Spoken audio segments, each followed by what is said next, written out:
Permana kita sudah melihat seperti apa upaya pemerintah untuk bisa Ya, mengimbau masyarakat agar mungkin mulai melirik asuransi ya. swasta agar beban BPJS Kesehatan tidak terlalu berat. Lalu bagaimana menurut Bapak ini bisa menjadi peluang untuk asuransi syariah?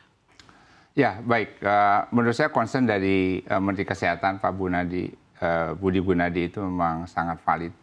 Yang pertama memang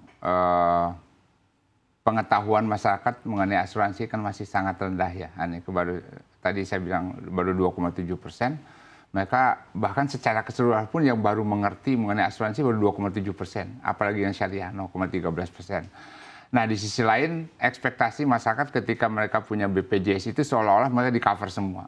Padahal di situ ada maksimum coverage yang diberikan oleh BPJS. Nah, ketika masyarakat tersebut dihadapkan kepada katakanlah biaya asuransi yang lebih tinggi dari coverage yang terjadi, itu menjadi masalah. Nah, makanya sebetulnya pada segmen tertentu, menurut saya yakini untuk segmen-segmen yang sebetulnya sudah bisa masuk ke asuransi syariah, asuransi swasta, mereka harusnya sudah mulai mengekspor pengetahuan bagaimana asuransi swasta itu bisa mengcover kebutuhan mereka. Jadi mereka tidak hanya tergantung kepada BPJS, ketika ada kebutuhan yang bisa di-cover dengan asuransi swasta, mereka juga bisa mengetahui ada produk yang sesuai dengan keperluan mereka. Ini mungkin yang dimaksud oleh Pak Menteri Kesehatan. Dengan demikian, BPJS-nya masih tetap terpakai, tapi apabila mereka ada kebutuhan yang di luar coverage BPJS, mereka juga punya polis asuransi swasta. Ini yang di-expect oleh Bapak Menteri Kesehatan, dan kita sebenarnya kita juga mempunyai banyak produk ya, di teman-teman di asuransi swasta juga banyak produk yang bisa menutupi kekurangan dari BPJS tersebut ya. Dan tentunya hal ini bisa dikerjasamakan ya. Nanti akan ada beberapa inisiatif dari regulator yang bisa untuk memfasilitasi kerjasama antara BPJS dan asuransi swasta. Tapi intinya memang saat ini isu yang terjadi di BPJS adalah banyak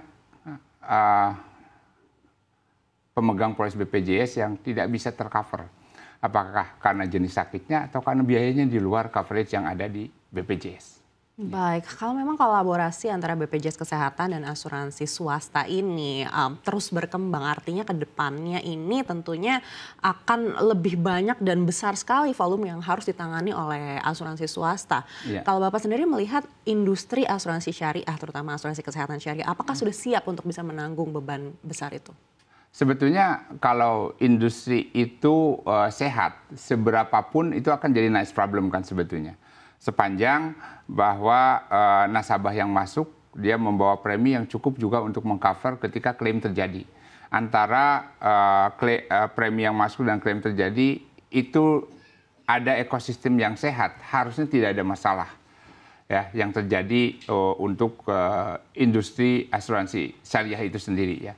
Nah, yang terjadi sekarang ini adalah untuk segmen-segmen tertentu, mereka itu masih belum sanggup untuk membayar premi untuk asuransi swasta karena berbagai hal. Ya, karena mereka tidak punya budget untuk mengalokasikan memberi premi asuransi swasta, atau pengetahuan mereka yang masih sangat sedikit sehingga mereka tidak mementingkan itu. Mereka kenapa masuk BPJS? Karena simpel, karena murah saja, 48.000, mereka seolah-olah 48.000 bisa cover semuanya.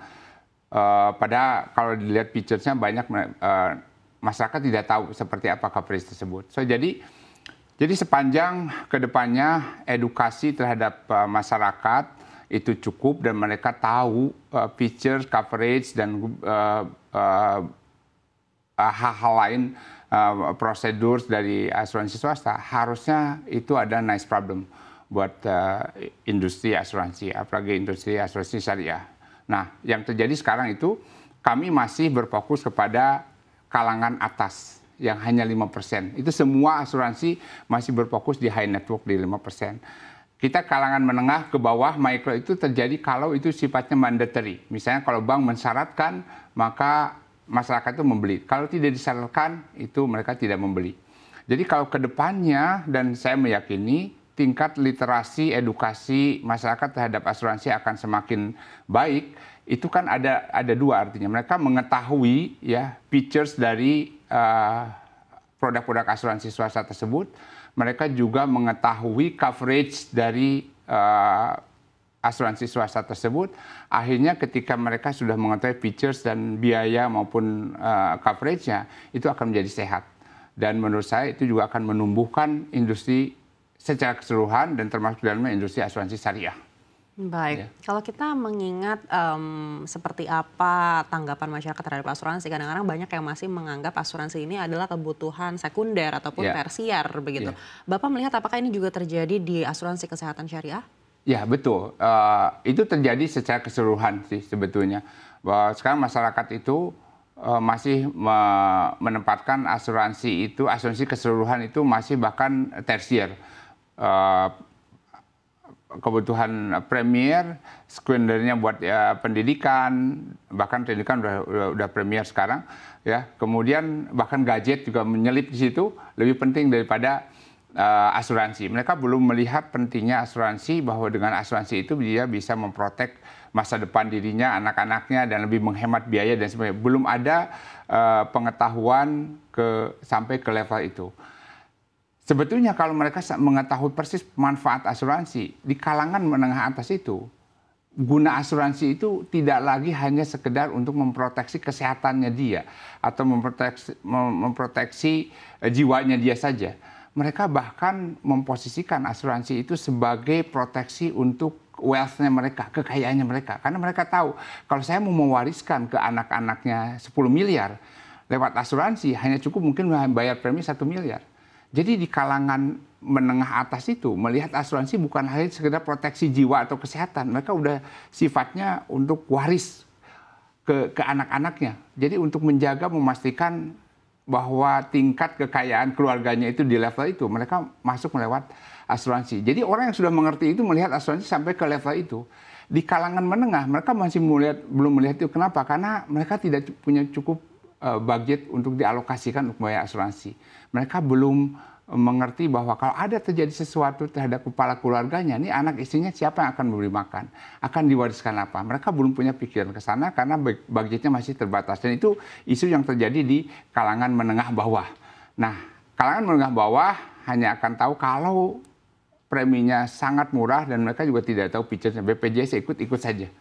Atau bahkan itu dibayarin sama kantor atau bayarin sama majikannya. Itu yang terjadi. So, jadi menurut saya ke depannya potensi untuk berasuransi di Indonesia memang akan linear dengan pertumbuhan kalangan menengah di Indonesia.